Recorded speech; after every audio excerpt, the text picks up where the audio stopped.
మల్లాది విష్ణు గారు, జనరల్లీ మనం ఎవరైనా సరే అండి, ఎంత పెద్ద ఇష్యూ జరగనివ్వండి, ఏమైనా అవనివ్వండి, గుడికి వెళ్ళాలి అంటేనో దర్శనం చేసుకోవాలంటేనే భయపడే వాళ్ళని చూడమండి మనం.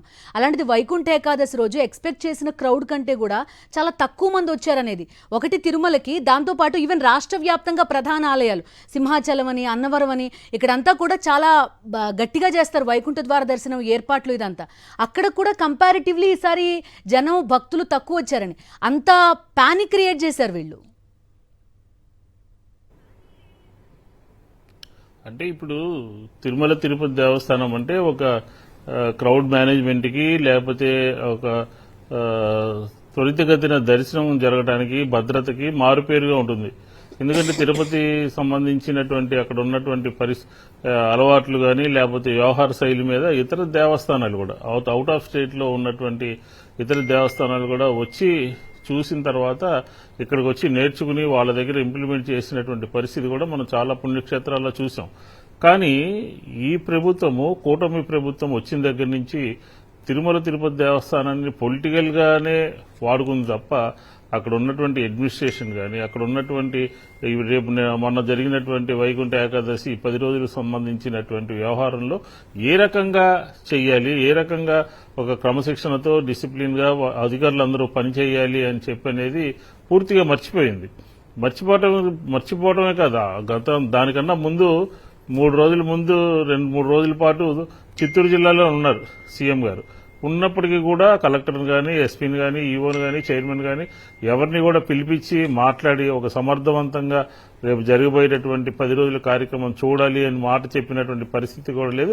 పోలీస్ యంత్రాంగం ఆయన బందోబస్తుకి డైవర్ట్ అయిందని కూడా టూర్కి పోలీసులంతా కూడా వెళ్లిపోయారు.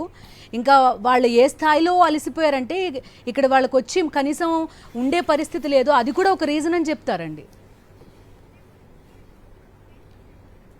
అంటే ఇప్పుడు 3 రోజులు 4 రోజుల పాటు, అంటే ఒక 5 రోజుల పాటు 2 రోజులు 3 రోజులు టూర్ ఉన్నా కూడా ముందు ఒక రోజు పోతారు, తర్వాత ఒక రోజు వరకు అక్కడే ఉంటారు. వాళ్ళందరూ మళ్ళీ తిరిగి ఇక్కడ డ్యూటీల్లో పనిచేయాలి అని అంటే కొంచెం అలసిపోయి ఉంటారు, ఆసక్తిగా ఉంటారు. కానీ ఐజీతో ఒక స్టేట్మెంట్ ఇప్పించారు, ఆ బందోబస్తు వేరు, ఈ బందోబస్తు వేరు, దానికి దీనికి సంబంధం లేదు అని చెప్పని ఆ మాట చెప్పించారు. ఏమైనప్పటికీ కూడా అలా ఉన్నప్పటికీ కూడా అక్కడ ఉన్నటువంటి పరిస్థితిని పై అధికారులకు చెప్పి అక్కడి నుంచి ఒక డైరెక్షన్ తీసుకుని ఏ విధంగా చేయాలి, ఎట్లా ఇబ్బంది లేకుండా చూడాలి అని చెప్పని సమన్వయం అనేది, కోఆర్డినేషన్ అనేది మొన్న జరిగినటువంటి సంఘటనలో మనకి స్పష్టంగా కూటమి ప్రభుత్వం యొక్క ల్యాబ్స్ అనేది క్లియర్ గా కనపడుతుంది. ఇది ఎవరిది బాధ్యత? ఈ రాష్ట్రంలో జరుగుతున్నటువంటి అన్ని దేవాలయాల్లో కూడా ఇప్పుడున్నటువంటి పరిస్థితిలో మనం వెళ్లి అనవసరంగా ప్రాణాలు పోగొట్టుకోవడం దేనికి? ఎవరు బాధ్యత తీసుకుంటారు? ఎవరు లేనటువంటి పరిస్థితిలో అని చెప్పని ఒక వెనకడుగు వేసినటువంటి పరిస్థితి యావత్ ఆంధ్రప్రదేశ్ లో ఉన్నటువంటి ప్రధాన దేవాలయాల్లో మనకి కనపడుతుందని చెప్పని చెప్తుంది. ఇందాక మన ముందు మాట్లాడినటువంటి భక్తుడు రేపటికి ఒక 2000-3000 టికెట్లు ఖాళీగా ఉన్నాయి, ఎవరైనా ఉంటే పోయి తీసుకోండి అని చెప్పని చెప్తున్నాడు. అంటే మామూలుగానే చాలా ఇదిగా ఉన్నటువంటి పరిస్థితుల్లో చాలా అన్ని కూడా ఖాళీగా కనపడుతున్నాయనంటే ఒక ప్రజలందరూ కూడా ఒక భయభ్రాంతులకు గురైపోయారు. మనం వెళ్తే ఏం జరుగుతుందో, ఎందుకు వచ్చిందిలే, ఇంటి దగ్గర నుంచి దండం పెట్టుకుందాం అనే పరిస్థితికి వచ్చారనమాట. కాబట్టి ఏంటంటే ఒక 3 స్టేజెస్ ఉన్నాయి. ఆ 3 స్టేజెస్ కూడా మనకి క్లియర్ గా ఈ తిరుమల తిరుపతి దేవస్థానానికి సంబంధించి క్లియర్ గా ప్రజలకి కళ్ళకు కట్టినట్టు కనపడుతున్నాయి. స్టేజ్ 1 ఏంటంటే ఈఓ, లేకపోతే జేఈఓ, లేకపోతే చైర్మన్, మిగతా కలెక్టర్, ఎస్పీ. అక్కడ కోఆర్డినేషన్ ల్యాబ్స్ అనేది క్లియర్ గా కనపడుతుంది. చైర్మన్ గారు చెప్పారు, అక్కడ ఎస్పీ కనపడితే చెప్పాను, ఏదో జరగబోతుంది, జాగ్రత్త చూడండి అని చెప్పారు. అంటే ఒక మీటింగ్ పెట్టుకోవటము, మాట్లాడటము, ఎవరేం చేస్తున్నారని చెప్పి అందరికీ సమాచారం ఉండటం, ఇదంతా కూడా లేదు, క్లియర్ గా కనపడుతుంది. స్టేజ్ 1. స్టేజ్ 2 ఏంటంటే జరిగిన తర్వాత చంద్రబాబు నాయుడు గారు వెళ్లటము, ఆయన కావాల్సిన వాళ్ళని రక్షించుకోవటము, ఏదో తూతూ మందరంగా కళ్ళ తుడుపు చర్య కింద దాన్ని తీసుకుని కొంతమందిని బదిలీ చేసి కొంతమందిని వదిలేసి, అది ఎందుకంటే బహిరంగంగా మాట్లాడినటువంటి ఈఓ మీద యాక్షన్ లేదు, దబాయించినటువంటి వాళ్ళ మీద లేదు, జేఈఓ మీదనో లేకపోతే అక్కడ ఉన్న డీఎస్పీ మీద ఉన్న ట్రాన్స్ఫర్ చేయటము. ఇందాక నేను రీజన్ చెప్పాను, గతంలో ఉన్నటువంటి ఐఏఎస్లు, ఐపీఎస్ఎల్ని వీఆర్లో పెట్టడము, సస్పెండ్ చేయడము, కేసులు పెట్టడం ఎలా జరిగింది. ఈ చనిపోయినటువంటి పరిస్థితుల్లో కూడా వాళ్ళని లైట్ గా యాక్షన్ తీసుకుని పక్కకి కావాల్సిన వాళ్ళని ఎలా పెట్టారో అని చెప్పాను. ఇంకోటి 3rd స్టేజ్ ఏంటంటే డిప్యూటీ సీఎం గారు క్లియర్ గా చెప్పడం జరిగింది. ఇది నేను ఓటు అడగటం ద్వారానే మీరు కొండ మీద ఉన్నారు. కాబట్టి ముగ్గురు కూడా మీరు క్షమాపణ చెప్పాలి. క్షమాపణ చెప్పాలని అంటే మేము తప్పు చేశామని చెప్పాలి. చనిపోయిన దానికి బాధ్యులు మేమే అని చెప్పాలి. అది చంద్రబాబు నాయుడు గారు ఒప్పుకుంటున్నారా, ఒప్పుకోవట్లేదా, డిఫర్ అవుతున్నారా? లేకపోతే పవన్ కళ్యాణ్ గారు చెప్పినట్టు కూడా చేయలేదు ఆఖరికి. ఎందుకంటే చనిపోయినటువంటి వాళ్ళ ఇంటికి అందరి ఇళ్ళకి పోండి, అందరికి క్షమాపణ చెప్పండి, బోర్డు మెంబర్లు వెళ్ళండి, స్థానిక ప్రజాప్రతినిధులు వెళ్ళండి, అధికారులు వెళ్ళండి అన్నాడు. అలానూ చేయలేదు, ఇలానూ చేయలేదు. అదేదో మసిపూసి మారేడుగా చేద్దామని చెప్పిన పరిస్థితిలో ఉంది. కాబట్టి ఈ పిక్చర్ అంతా కూడా తిరుమల తిరుపతి దేవస్థానానికి సంబంధించిన 3 స్టేజెస్ కూడా ప్రజలకి కళ్ళ కట్టినట్టు కనపడతా ఉన్నాయి. ఒకళ్ళు తల ఒక మాట, తల ఒక యాక్షన్, తల ఒక విధంగా. కానీ ఎన్నికల్లో ఏం చెప్పారు? ఒకటే మేనిఫెస్టో మీద 2 ఫోటోలు వేసుకుని మాకు ఓటు వేయండి, మేము బ్రహ్మాండమైనటువంటి పరిపాలన ఆంధ్రప్రదేశ్ ప్రజలందరికీ అందిస్తాము, గతం కన్నా మెరుగైనటువంటి పరిపాలన అందిస్తాము అన్నారు. ఈ రోజు ఏమైంది? వాళ్ళు సీఎం ఒక మాట, డిప్యూటీ సీఎం ఒక మాట, ఈవో ఒక మాట, చైర్మన్ ఒక మాట, జేఈఓ ఒక మాట, ఇట్లాగా ఒక ప్రభుత్వంలో భాగస్వామిని అవునా కాదా అనుకుంటున్నారా లేదా నాకు అర్థం కావట్లేదండి.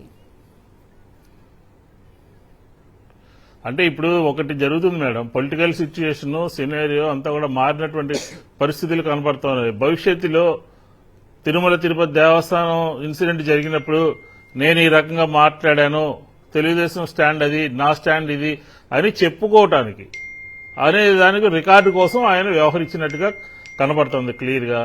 అది ఆయన గవర్నమెంట్ లో ఉన్నాడా? గవర్నమెంట్ మొన్న తిరుపతిలో మాట్లాడినటువంటి మాటలు, నేను ఓటు అడగటం ద్వారానే మీరు ముగ్గురు కొండ మీద ఉన్నారు అంటే ముగ్గురే ఉండటం కాదు, చంద్రబాబు కూడా సీఎం గా ఉన్నాడు అనేది ఇండైరెక్ట్ గా చెప్పడం జరిగింది. ఈ సందర్భం దాన్ని కరెక్ట్ గా అనుభవిస్తారు. కాబట్టి అవునా కాదా ఏంటనేది వాళ్ళిద్దరు క్లియర్ గా చెప్పాలి. ఒకరిదొక స్టాండ్, ఒకరిదొక స్టాండ్. వాళ్ళ ముగ్గురు క్షమాపణ చెప్పలేదు, డిప్యూటీ సీఎం అడిగింది. ఎస్పీ మీద యాక్షన్ తీసుకోలేదు, చంద్రబాబు నాయుడు గారి ఇంట్రెస్ట్. జేఈఓ మీద యాక్షన్ తీసుకోలేదు, చంద్రబాబు నాయుడు గారి ఇంట్రెస్ట్.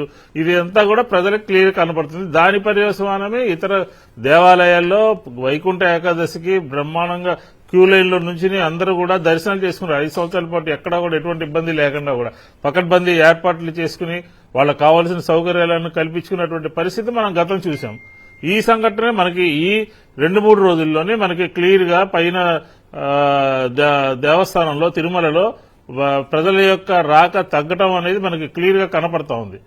అది దానికి నిదర్శనం ఏంటంటే ఈ 3 స్టేజెస్ కూడా గందరగోళంగా ఉంది. ప్రభుత్వంలో సమన్వయం లేదు, ఎవరి దారి వాళ్లదిగానే కనపడతా ఉన్నది అనే ఒక భావన అయితే ప్రజల్లో అయితే వచ్చింది. ఎవరి దారి వాళ్ళు కూటమి అని చెప్పుకున్నప్పటికీ కూడా ఎవరి దారి వాళ్లుగానే ఉంది.